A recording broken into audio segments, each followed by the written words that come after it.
Here with Bellator Claims Resolution, and I'm here to talk to you about the denial of the day.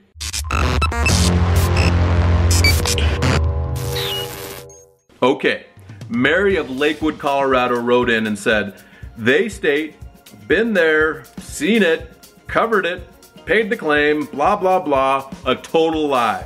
Our roof leaked, causing severe damage to the living room ceiling and whole front wall. The ceiling is about to cave in from the water damage. We called insurance company to come look at it, and they said because the leak was not caused from weather damage to the roof, there was no coverage at all. They wouldn't even cover the ceiling to be fixed. We will be changing insurance companies.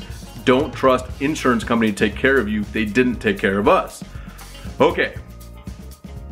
As much as it pains me to say this. If it's not covered in the policy, the insurance company doesn't have to pay for it. If it's excluded in the policy, they definitely don't have to pay for it. But this is the deal. If it's wear and tear, again, there's so many variables that could be happening here. If it's wear and tear on your roof that created or allowed the leak to come into your property and damage the ceiling and then the wall, or all of it together, wear and tear is not covered in any of the policies that I have ever seen. And so if it's not from a storm created opening that was caused by a storm, and it could be one of many, wind damage, tornado, hail, lightning, right? I mean, a bunch of different storm damage that could occur at the property. If it wasn't created by that, or the damage wasn't sudden and direct to the property because of storm-related causation, we'll just call it that, such as what I had mentioned before, can you really ask the insurance company to pay for that?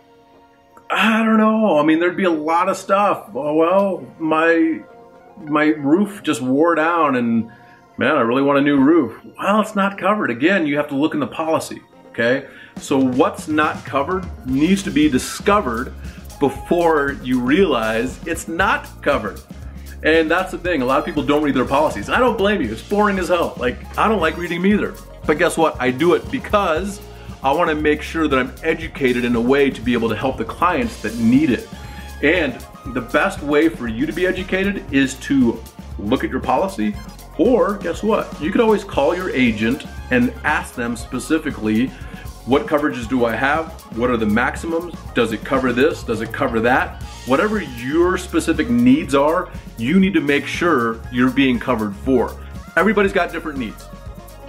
And you must make sure you're covered for yours. That is a responsibility you have as the policyholder and the property owner. So, sometimes the insurance company is right. Did I just hear myself properly? Did I just say that out loud? But yes, it's true. That happens. So, if you need help on legitimate storm damage that is covered by your policy and the insurance company's not paying, we want to know about it. If it's not covered or if it's excluded in your policy and there is no coverage for it, unfortunately there's nothing we can do to help you out. But trust me when I say you want to know what you're covered for before the storm occurs. Otherwise, you're totally screwed. So, if you are covered and the insurance company is not paying, or they're denying the claim, or they're underpaying the claim, contact us today, bellatorclaims.com.